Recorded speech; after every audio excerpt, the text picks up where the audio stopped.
નમસ્કાર વિદ્યાર્થી મિત્રો, આપ સૌની યુટ્યુબ ચેનલ ઈ જ્ઞાન મેન્ટરમાં આપનું હાર્દિક સ્વાગત કરું છું. મિત્રો, આજે આપણે ધોરણ 6 સામાજિક વિજ્ઞાન વિષયના નવા પાઠ્યપુસ્તક આધારિત પાઠ 1 પૃથ્વી પર સ્થાનોની સ્થિતિના ભાગ 4ની આજે આપણે આ વિડીયોમાં ચર્ચા કરવાના છીએ. વિડીયો શરૂ કરતા પહેલા જો તમે ચેનલ પર નવા હો તો ચેનલને સબસ્ક્રાઇબ કરજો અને બાજુમાં રહેલ બેલ આઇકનને પ્રેસ કરજો કે જેથી કરીને મારા નવા આવનારા વિડીયોનું નોટિફિકેશન આપના સુધી પહોંચતું રહે. તો જોઈએ મિત્રો આજનો વિડીયો. અહીંયા વિદ્યાર્થી મિત્રો, પૃથ્વી પર સ્થાનોની સ્થિતિના અગાઉ આપણે 3 ભાગોની ચર્ચા કરી ચૂક્યા છીએ. તો આપ સૌને વિનંતી છે કે આ વિડીયો જોતા પહેલા અગાઉના 3 ભાગ જોયા પછી આ ભાગ જોશો. તો અહીંયા વિદ્યાર્થી મિત્રો, ભાગ 4માં આપણને 3 આકૃતિઓ આપેલી છે, જેમાં અહીંયા ગ્રીનિચ મધ્ય રેખા એવું આપણને આપેલું છે. તો અહીંયા આપણે અગાઉના વિડીયોમાં શીખ્યા છીએ કે ઊભી જે રેખાઓ છે એને રેખાંશ કહેવામાં આવે છે, જેમાંની એક ગ્રીનિચ રેખા હોય છે અને આડા જે હોય છે એને અક્ષાંશ કહેવામાં આવે છે, જેમાં મધ્યમાં જે રેખા હોય એને વિષુવવૃત્ત કહેવામાં આવે છે. એટલે કે આ વિષુવવૃત્ત અને ગ્રીનિચ રેખા, આ બંને રેખાઓ પૃથ્વીના 2 સરખા ભાગ પાડે છે. તો અહીંયા બાજુની જે આકૃતિ છે એમાં અહીંયા ઊભી જે ગ્રીનિચ રેખા છે એમાં આપણને 2 ભાગ આપણને આ પૃથ્વીના દેખાય છે, જે પશ્ચિમ ગોળાર્ધ અને પૂર્વ ગોળાર્ધ એવા 2 ભાગ પાડે છે. જ્યારે અહીંયા જે વિષુવવૃત્ત છે એ મધ્યમાં 2 ભાગ પાડે છે. એટલે ઉપરનો જે ભાગ છે એને ઉત્તર ગોળાર્ધ કહેવામાં આવે છે, જ્યારે નીચેનો જો ભાગ છે એને દક્ષિણ ગોળાર્ધ તરીકે ઓળખવામાં આવે છે. એટલે કે વિદ્યાર્થી મિત્રો, વિષુવવૃત્ત અને ગ્રીનિચ રેખા, આ બંને રેખાઓનું જે કામ છે એને પૃથ્વીને 2 સરખા વિભાગમાં વહેંચવાનું કામ કરે છે. અહીંયા વિદ્યાર્થી મિત્રો, આગળ આપણને આપેલું છે ચૂકશો નહીં. એટલે કે હકીકતમાં ગ્રીનિચ રેખા એ પ્રથમ જાણીતી ગ્રીનિચ રેખા નથી. ભૂતકાળમાં અન્ય પ્રકારની રેખાઓ પણ હતી.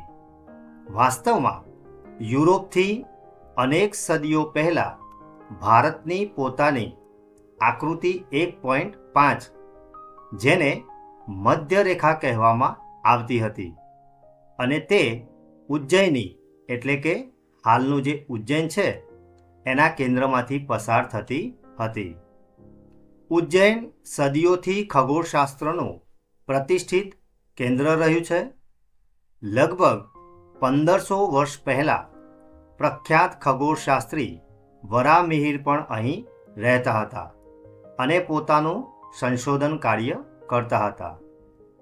તો ભારતીય ખગોળશાસ્ત્રીઓ શૂન્ય અને ગ્રીનિચ રેખા સહિત અક્ષાંશ અને રેખાંશથી પરિચિત હતા. ઉજ્જૈનની રેખા તમામ ભારતીય ખગોળશાસ્ત્રીય ગ્રંથોમાં ગણતરી માટે એક મુખ્ય સંદર્ભ હતી.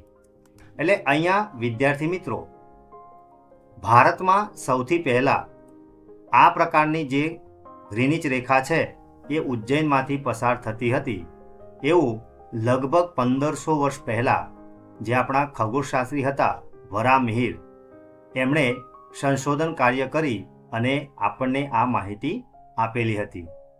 એટલે કે આપણા જે ખગોળશાસ્ત્રીઓ છે એ અત્યારની જે પ્રવર્તમાન જે ટેકનોલોજી છે એના કરતાં પણ ઘણા બધા આગળ હતા એવું આપણે આ માહિતી પરથી કહી શકીએ.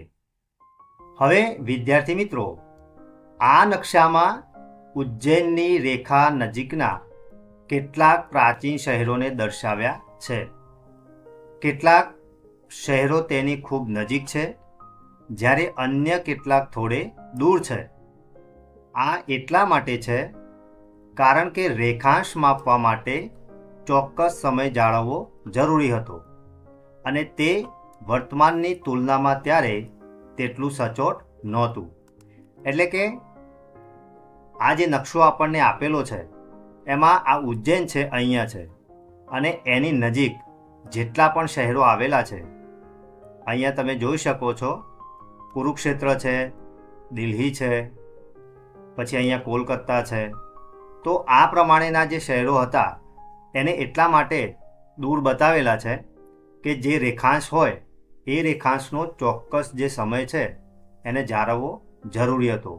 અને એટલે જ એ વખતના સમયગાળામાં અત્યારની જે ટેકનોલોજી છે એ ટેકનોલોજી હતી નહીં, એટલે એટલું બધું આપણને સચોટ માહિતી મળતી નહોતી. અહીંયા આકૃતિ 1.5માં ઉજ્જૈનની મુખ્ય રેખાનો પ્રાચીન ખગોળશાસ્ત્રમાં ઉપયોગ થતો હતો. વર્તુળ સાથે ચિહ્નિત થયેલા શહેરોનો ખગોળશાસ્ત્રીય ગ્રંથોમાં ઉલ્લેખ આ રેખા પર હોવાનો ઉલ્લેખ કરે છે. શહેરોના આધુનિક નામો તેમના પ્રાચીન નામો સાથે આપવામાં આવ્યા છે. એટલે અહીંયા આ જે શહેરો છે એ બધા આધુનિક શહેરો છે, જ્યારે આ જે શહેરો છે એ બધા પ્રાચીન શહેરો છે. તો આ રીતે વિદ્યાર્થી મિત્રો રેખાંશ અને અક્ષાંશની મદદથી પ્રાચીન સમયમાં આપણા જે ખગોળશાસ્ત્રીઓ હતા એ ચોક્કસ પ્રમાણેની માહિતી એ વખતના સમયગાળામાં એમણે આપી હતી. અહીંયા વિદ્યાર્થી મિત્રો આકૃતિ 1.6માં સર્વે ઓફ ઇન્ડિયા દ્વારા પ્રકાશિત થયેલો આ નકશો કેટલાક સમાંતર અક્ષાંશો અને મધ્યવર્તી રેખાંશોની સાથે દર્શાવવામાં આવ્યો છે. ભારત 8° ઉત્તર અક્ષાંશથી 37° ઉત્તર અક્ષાંશ સુધી વિસ્તરેલો છે અને 68° પૂર્વ રેખાંશથી 97° પૂર્વ રેખાંશ સુધી વિસ્તરેલો છે, જેને 2 રંગોમાં દર્શાવેલો છે. એટલે અહીંયા વિદ્યાર્થી મિત્રો આ જે નકશો છે એ અહીંયા આનો રંગ અલગ છે અને નીચે આ જે રંગ છે એ પણ આપણને અલગ દેખાય છે. એટલે કે આપણો જે દેશ છે એ 2 રંગોમાં વિભાજિત થયેલો આપણને દેખાય છે. તો અહીંયા કહે છે કે ભારત એ 8° ઉત્તર અક્ષાંશ. તો અહીંયા વિદ્યાર્થી મિત્રો અહીંયા નીચે તમે જોઈ શકો છો એ પ્રમાણે 10° લખેલા છે. એટલે અહીંયા ઉત્તર અક્ષાંશ કહેવામાં આવ્યું છે. એટલે જે આડી જે લીટીઓ હોય એને આપણે અક્ષાંશ કહેવામાં આવે છે, જે અગાઉના વિડીયોમાં આપણે એની ચર્ચા કરી ચૂક્યા છીએ. તો અહીંયા આપણને 10°નો અક્ષાંશ આપેલો છે. તો સ્વાભાવિક છે કે એની નીચે એટલે કે અહીંયા સુધી આપણો દેશ વિસ્તરેલો છે. એટલે અહીંયા 8° ઉત્તર અક્ષાંશ એ માપ અહીંયા સુધી આવશે, જ્યારે 37° ઉત્તર અક્ષાંશ સુધી વિસ્તરેલો છે. એટલે કે અહીંયા આ 30° લખેલા છે, એટલે સ્વાભાવિક છે કે એની આપણે ઉપર જઈએ તો આપણને 37° મળે. તો એ અહીંયા આપેલું છે. તો અહીંયા લગભગ 37° આપણને મળે છે. ત્યાર પછી 68° પૂર્વ રેખાંશ. એટલે પૂર્વમાં અહીંયા તમે જોઈ શકો છો કે અહીંયા 70° લખેલા છે. તો એની આ બાજુ આપણે જઈએ તો એ 68° આપણને મળે. અને છેલ્લે આપેલું છે 97° પૂર્વ રેખાંશ. તો એ અહીંયા આપણે જોઈ શકીએ છીએ કે અહીંયા 90° આપેલા છે. તો આપણે એની જમણી બાજુએ જઈએ તો આપણને 97° પૂર્વ રેખાંશ આપણને મળે. એટલે વિદ્યાર્થી મિત્રો આ રીતે આપણો જે દેશ છે એ આ રીતના અક્ષાંશના ચોક્કસ માપમાં વિસ્તરેલો આપણને જોવા મળે છે.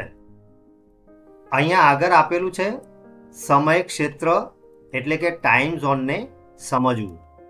તો પૃથ્વીના ગોળાને પુનઃ પશ્ચિમથી પૂર્વ તરફ ફેરવો. તે જ રીતે આપણી પૃથ્વી પોતાની ધરી પર ફરે છે અને પ્રત્યેક 24 કલાકમાં ચક્કર પૂરું કરે છે. એક ચક્કર 360 છે અને તેથી તેનો અર્થ એ છે કે દર કલાકે 15 એટલે કે 15 ગુણ્યા 24 કરીએ તો 360 એ ખસે છે. હવે દરેક 15 પર રેખાંશ રેખાઓને ચિહ્નિત કરો.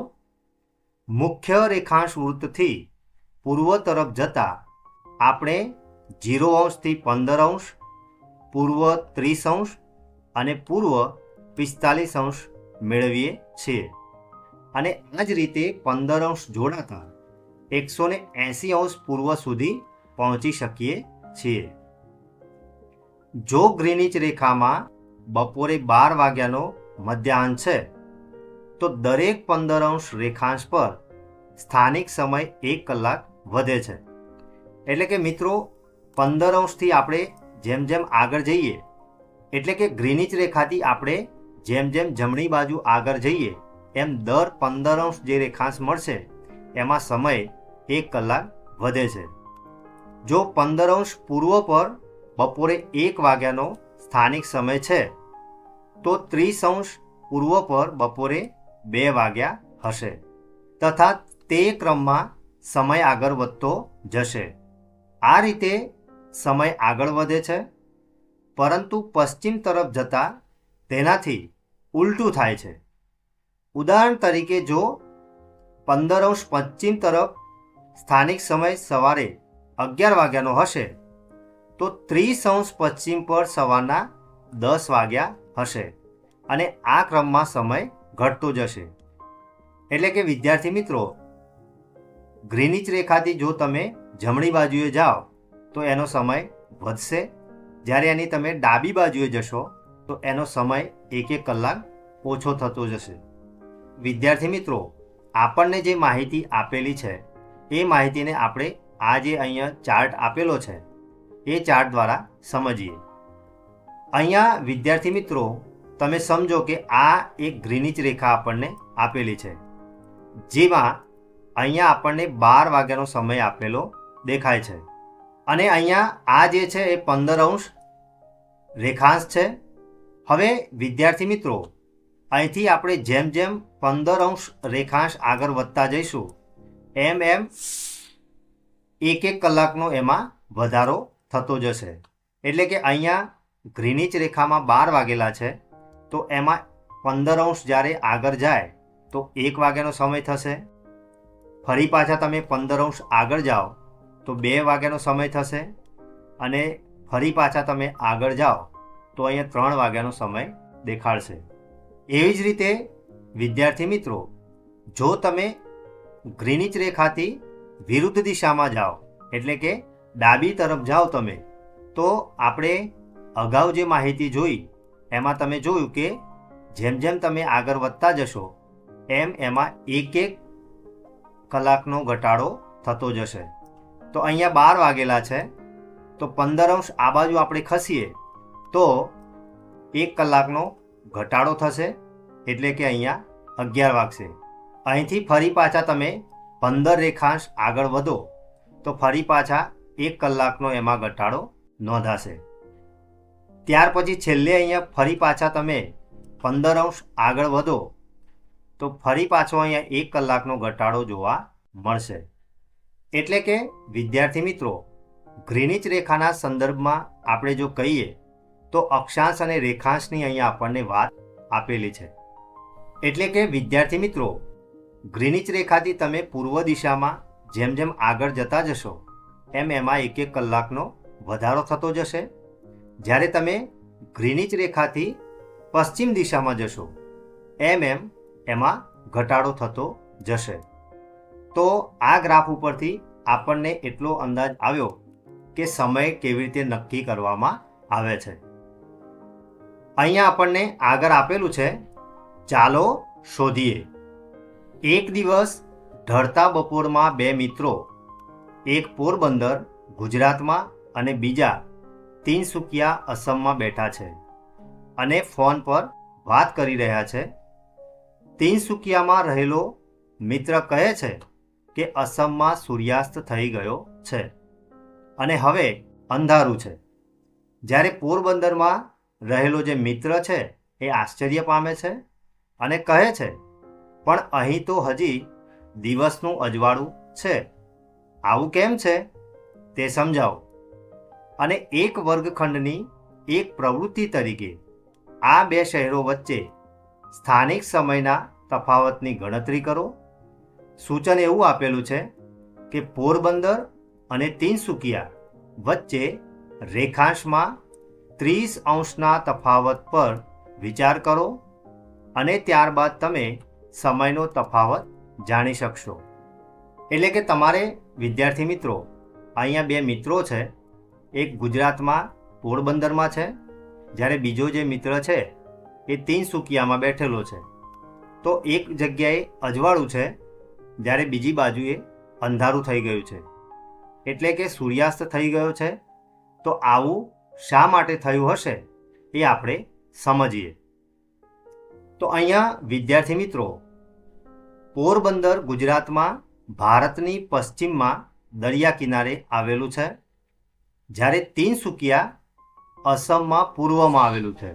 બંનેના સ્થાનિક સમય વચ્ચેનું અંતર બંનેના રેખાંશ અલગ અલગ હોવાના કારણે છે.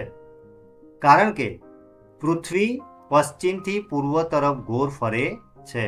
વિદ્યાર્થી મિત્રો, આ સૌથી મહત્વનો પોઈન્ટ છે કે પૃથ્વી જે છે પશ્ચિમથી પૂર્વ તરફ ફરે છે, અને એટલે ભિન્ન ભિન્ન સ્થળોએ અલગ અલગ સમયે સૂર્યોદય અને સૂર્યાસ્ત જોવા મળે છે. જ્યારે એક ભિન્ન સ્થળ પર સાંજ હોય ત્યારે બીજા સ્થળે દિવસનો સમય હોઈ શકે છે. તિનસુકિયા પોરબંદરથી પૂર્વમાં આવેલું છે, અને એટલે તિનસુકિયામાં સૂર્ય પોરબંદરની સરખામણીમાં વહેલો અસ્ત થઈ જાય છે, અને તે સમયે પોરબંદરમાં સૂર્યનું અજવાળું આપણને જોવા મળે છે. એટલે કે વિદ્યાર્થી મિત્રો, અહીંયા પૃથ્વી જે છે એ પશ્ચિમથી પૂર્વ તરફ ગોળ ફરે છે. એટલે કે વિદ્યાર્થી મિત્રો, સૌથી પહેલો જે અસ્ત છે એ આપણને પૂર્વમાં જોવા મળે છે, અને એટલે જ આસામમાં રહેલો જે મિત્ર છે ત્યાં એને સૂર્યાસ્ત જોવા મળે છે, જ્યારે પોરબંદરમાં રહેલો જે વ્યક્તિ છે એને ત્યાં અજવાળું જોવા મળે છે. હવે તિનસુકિયા અને પોરબંદર વચ્ચે 30 રેખાંશનું અંતર છે. પૃથ્વી પોતાની ધરી પર 24 કલાકમાં એક ચક્કર પૂરું કરે છે, જે ચક્કર 360° છે. તેનો અર્થ એ થયો કે પૃથ્વી દર 1 કલાકે 15 રેખાંશ ખસે છે. એટલે કે 15 ગુણ્યા 24 કલાક કરીએ તો 360° આપણને મળે. એટલે સમયના અંતરની ગણતરી કરવા રેખાંશના અંતરને 15° પ્રતિ કલાકથી ભાગવામાં આવે છે. જેમ કે સમયનું જે અંતર છે 30/15 કરીએ તો આપણને 2 કલાક મળે. એટલે પોરબંદરનો જે સ્થાનિક સમય છે 4:30 એ તિનસુકિયાના સમય 6:30 કરતાં 2 કલાકનો તફાવત સાથે આપણને આગળ જોવા મળે છે, અને એટલે પોરબંદરમાં અજવાળું હોય છે. એટલે કે વિદ્યાર્થી મિત્રો, અહીંયા સૌથી મહત્વનું જે તો એ છે અક્ષાંશ અને રેખાંશ.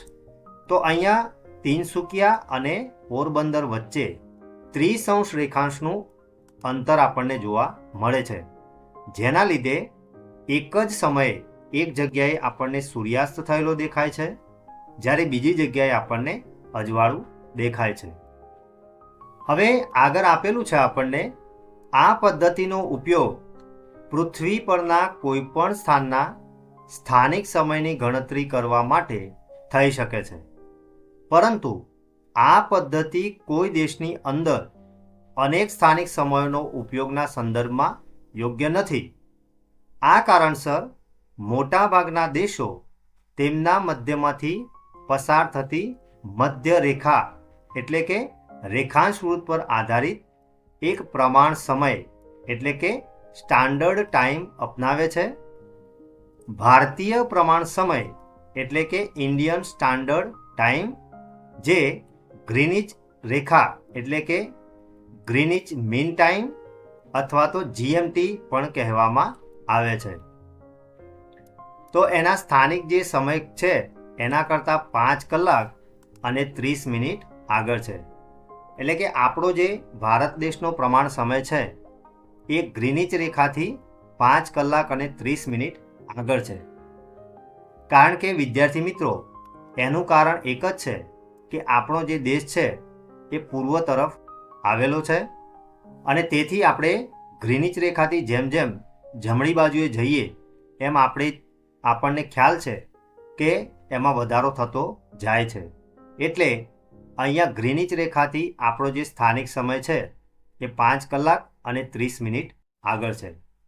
અહીંયા વિદ્યાર્થી મિત્રો, સ્થાનિક સમય જે છે એમાં કોઈ દેશ મોટો હોય, જેમ કે રશિયા જે છે એ વિશ્વનો સૌથી મોટો દેશ છે, તો ત્યાં આ પદ્ધતિ ઉપયોગમાં લેવામાં આવતી નથી.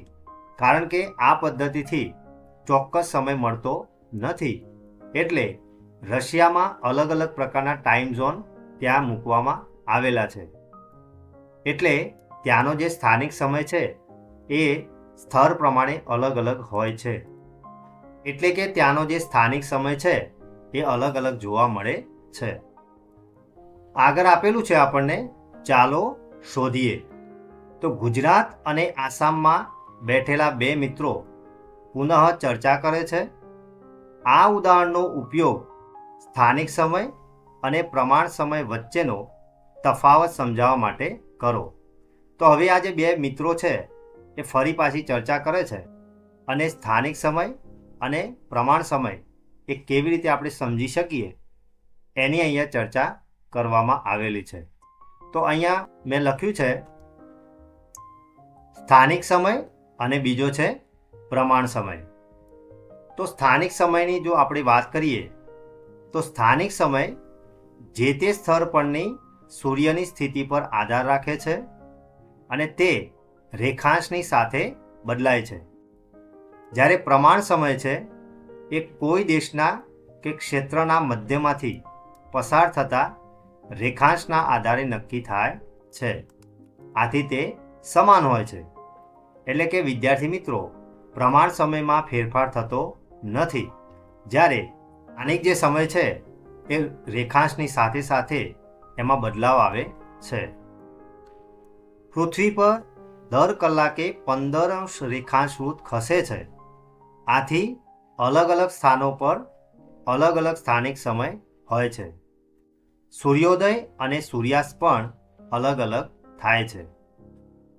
જ્યારે પ્રમાણ સમયમાં કોઈ પણ દેશ કે ક્ષેત્રના પ્રમાણ સમયની રેખાંશની મધ્યમાંથી પૂર્વ તરફ દર 15 રેખાંશ વૃત્તે સમય 1 કલાક વધે છે અને પશ્ચિમ તરફ 15 રેખાંશ વૃત્તે સમય 1 કલાક ઘટે છે.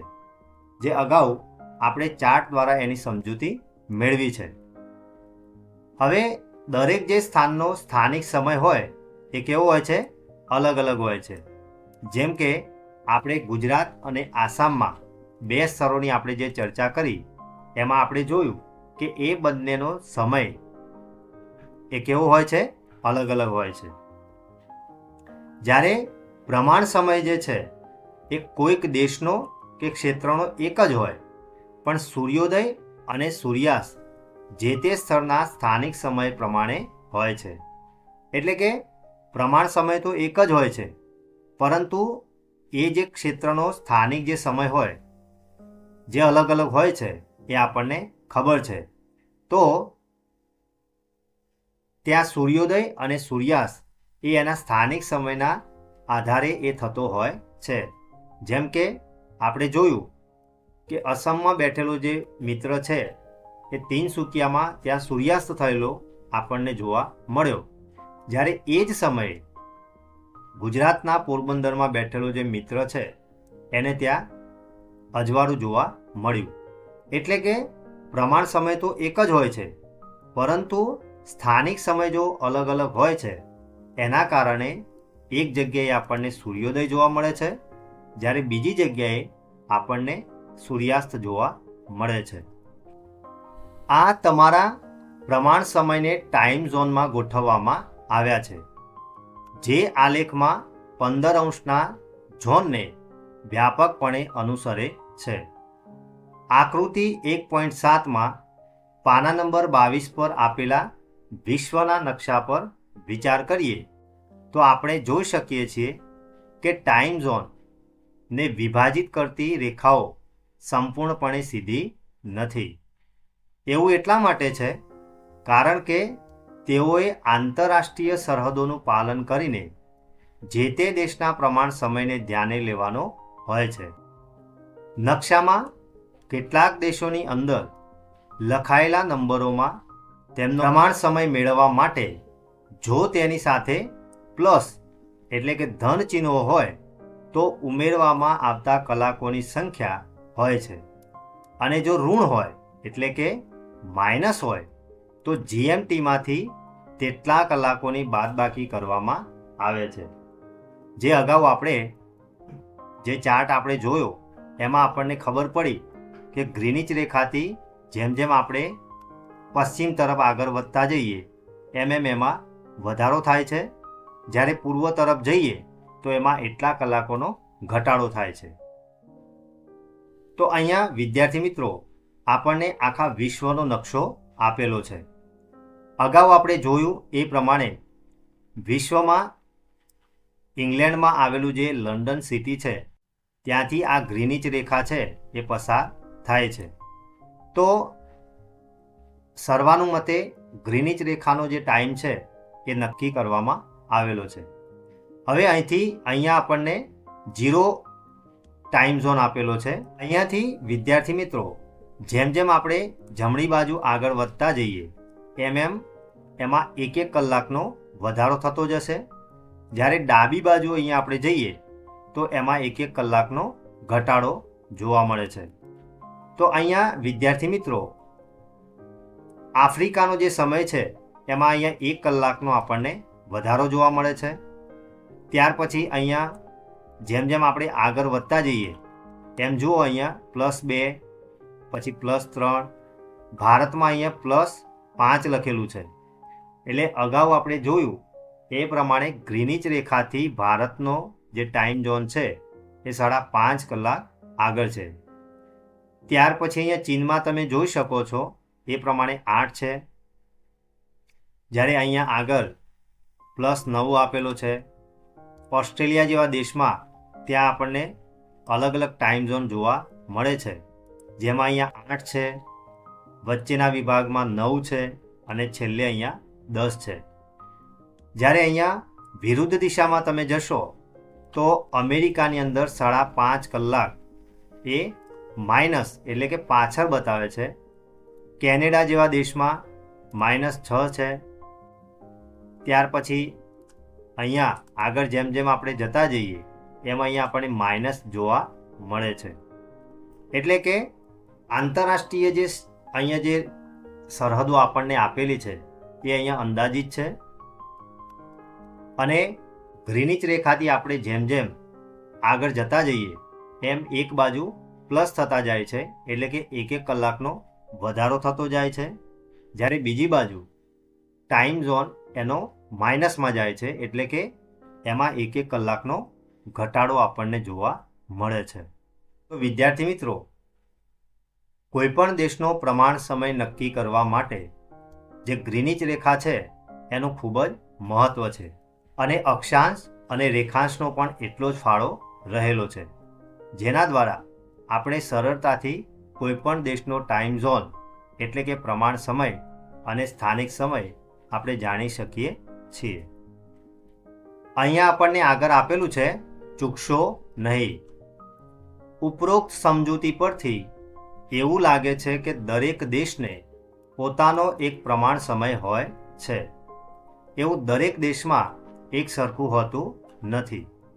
રશિયા, કેનેડા અથવા યુએસએ જેવા દેશો એક જ ટાઈમ ઝોનની દ્રષ્ટિમાં ખૂબ જ વિશાળ છે. એટલે યુએસએમાં 6 ટાઈમ ઝોન છે અને રશિયામાં 11 ટાઈમ ઝોન છે, જેનો અર્થ એ છે કે રશિયામાં પૂર્વથી પશ્ચિમ તરફ મુસાફરી કરતાં સ્થાનિક સમય સાથે તાલમેલ બેસાડવા તમારી ઘડિયાળના સમયને 10 વખત ગોઠવવી પડશે.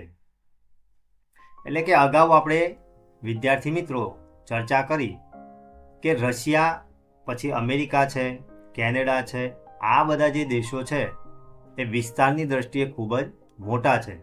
એટલે ત્યાં એક જ પ્રમાણ સમય રાખી શકાય એમ છે નહીં. એટલે અમેરિકામાં 6 ટાઈમ ઝોન છે, જ્યારે રશિયામાં 11 ટાઈમ ઝોન આપણને જોવા મળે છે. એટલે વિદ્યાર્થી મિત્રો તમે વિચારો કે જો તમે રશિયામાં પૂર્વમાંથી પશ્ચિમ તરફ જો જવું હોય તો અહીંયા એવું કહે છે કે તમારે 10 વખત ટાઈમ બદલવો પડે. તો કેટલું વિચિત્ર કહેવાય. કારણ કે અક્ષાંશ અને રેખાંશ જેમ જેમ બદલાય છે એમ સમયમાં પણ ફેરફાર જોવા મળે છે. તો વિદ્યાર્થી મિત્રો જો તમે ક્યારે રશિયામાં જાઓ તો ત્યાં તમારે 10 વખત ઘડિયાળ બદલવી પડે. એટલે કે એનો જે સમય છે એને તમારે 10 વખત ગોઠવવો પડે. એ જ રીતે આકૃતિ 1.9માં ભારત ઉપર કેન્દ્રિત પૃથ્વીના ગોળા પર કેટલાક દેશોના જીએમટીના સંદર્ભમાં પ્રમાણ સમય દર્શાવે છે. ગ્રીનિચ પર આવેલ સમયરેખાની બરાબર પાછળની રેખા લગભગ 180° રેખાંશ પર છે. તેને આંતરરાષ્ટ્રીય દિનાંતર રેખા એટલે કે ઇન્ટરનેશનલ ડેટ ટાઈમ કહેવામાં આવે છે. એટલે કે સામેના ભાગમાં પૃથ્વીના ગોળા પર જે ગ્રીનિચ રેખા દોરેલી હોય છે એની બરાબર પાછળ એટલે કે 180° રેખાંશ પર જે રેખા જોવા મળે છે એને આંતરરાષ્ટ્રીય દિનાંતર રેખા કહેવામાં આવે છે. હવે અહીંયા તમે નકશામાં જોઈ શકો છો તે મુજબ +12 અને -12 ટાઈમ ઝોન આ રેખા પર એકબીજાને સ્પર્શે છે. જો તમે તેને વહાણ અથવા વિમાન દ્વારા પાર કરો છો તો તમારે તમારી ઘડિયાળમાં તારીખ બદલવાની જરૂર છે. જો તમે પૂર્વ તરફથી મુસાફરી કરતા તેને ઓળંગો છો તો તમે એક દિવસ સમજી લો કે સોમવારના બદલે રવિવાર કરવો પડે. એટલે કે તમારે ઘટાડવો પડે. એટલે કે જો તમે +12 એટલે કે અહીંયા જો તમે હોય અને ત્યાંથી તમારે પૂર્વ તરફ મુસાફરી કરવી હોય એટલે કે અહીંથી તમારે આ બાજુ જવું હોય તો ઘડિયાળમાં તારીખ તમારે બદલવી પડે. કારણ કે અહીંયા +12 ટાઈમ ઝોન આપેલો છે, જ્યારે અહીંયા -12નો ટાઈમ ઝોન છે. એટલે કે એક આખો દિવસ તમારે ઘટાડવો પડે. અહીંયા આકૃતિમાં આફ્રિકા અને યુરેશિયામાં કેટલાક જે ટાઈમ ઝોન આપેલા છે એ અહીંયા આપણને આકૃતિમાં દર્શાવેલા છે. જો તમે પશ્ચિમ તરફથી ઓળંગો છો તો તમે એક દિવસ એટલે કે રવિવારના બદલે સોમવાર ઉમેરો છો. આપણે જોયું કે આંતરરાષ્ટ્રીય દિનાંતર રેખા 180° રેખાંશ પર છે, પરંતુ તે કેટલાક દેશોમાંથી પસાર થાય છે. ત્યાં એક દિવસનું વિભાજન કરવાનું ટાળવા માટે વાંકી ચૂકી થઈને પસાર થાય છે. એટલે કે વિદ્યાર્થી મિત્રો આંતરરાષ્ટ્રીય દિનાંતર રેખા જે છે એ એકદમ સીધી નથી. એનું કારણ એક જ છે કે ત્યાં એક આખો દિવસ બદલાઈ ન જાય એટલા માટે જ્યાં જ્યાં એની જરૂરિયાત ઊભી થઈ ત્યાં એને વાંકી ચૂકી થઈને પસાર કરવામાં આવેલી છે. આપણે આગળ વધીએ તે પહેલાં નકશો પૃથ્વીના વિસ્તારને પછી તે નાનો હોય કે મોટો તે દર્શાવવા માટેનું ખૂબ જ ઉપયોગી સાધન છે. નકશાના મુખ્ય ઘટકો અંતર, દિશા અને રૂઢ સંજ્ઞાઓ છે, જે અગાઉ આપણે વિભાગ 1માં આની ચર્ચા કરી ચૂક્યા છીએ. પૃથ્વી પરના પ્રત્યેક સ્થળનું એક સ્થાન હોય છે, જેને અક્ષાંશ અને રેખાંશની એક ગ્રીડ એટલે કે પૂર્વથી પશ્ચિમની તરફ જતી વિષુવવૃત્તને સમાંતર અને ઉત્તરથી દક્ષિણ તરફ જતી એટલે કે એક ધ્રુવથી બીજા ધ્રુવ સુધી જોડતી કાલ્પનિક રેખાઓની મદદથી સાચી રીતે વ્યાખ્યાયિત કરી શકાય છે. એટલે કે પૃથ્વી પર પ્રત્યેક જે સ્થળ હોય છે એનું એક સ્થાન નિશ્ચિત હોય છે. એ આપણે અગાઉ એની ચર્ચા કરી ચૂક્યા છીએ. જે આપણને અક્ષાંશ અને રેખાંશ મળી અને જે ગ્રીડ રેખાઓ જે બનાવે છે એના આધારે આપણને પ્રત્યેક જે સ્થળનું જે સ્થાન છે એ આપણને મળે છે. રેખાંશ જે છે એ સમય નક્કી કરે છે અને ટાઈમ ઝોનને પણ વ્યાખ્યાયિત કરે છે. આંતરરાષ્ટ્રીય દિનાંતર રેખા એ ગ્રીનિચ રેખાની પાછળ લગભગ 180 અંશ પર આવેલી છે. આંતરરાષ્ટ્રીય દિનાંતર રેખા ઓળંગતા તારીખ અને વાર બદલાય છે. એટલે કે વિદ્યાર્થી મિત્રો, ટાઈમ ઝોન નક્કી કરવા માટે રેખાંશનો ઉપયોગ કરવામાં આવે છે. જ્યારે આંતરરાષ્ટ્રીય દિનાંતર રેખા છે એ ગ્રીનિચ રેખાની લગભગ 180 અંશ એટલે કે બિલકુલ એની પાછળના ભાગમાં આવે છે. અને આ આંતરરાષ્ટ્રીય દિનાંતર રેખા જો તમે ઓળંગો તો એ ઓળંગતાની સાથે જ તારીખ અને વાર બદલાઈ જાય છે. એટલે કે અગાઉ આપણે જોયું એ પ્રમાણે +12 હોય તો સમય તમારે આગળ કરવો પડે, એટલે કે એક દિવસ આગળ જવું પડે. અને જો -12 હોય તો તમારે એક દિવસ પાછળ કરવો પડે, એટલે કે જો સોમવાર હોય તો રવિવાર કરવો પડે. તો વિદ્યાર્થી મિત્રો, આજે આપણે પૃથ્વી પર સ્થાનોની સ્થિતિના વિભાગ 4ની જે ચર્ચા કરી એમાં તમને મજા આવીને? આશા રાખીશ કે આજે ચલાવેલ ભાગ 4માં તમને સંપૂર્ણ ખ્યાલ આવ્યો હશે. જો તમને આ વિડીયો ગમ્યો હોય તો વિડીયોને લાઈક કરજો અને શેર કરવાનું ભૂલતા નહીં. ફરી મળીશું આવા જ ઇન્ટરેસ્ટિંગ ટોપિક સાથે. ધન્યવાદ.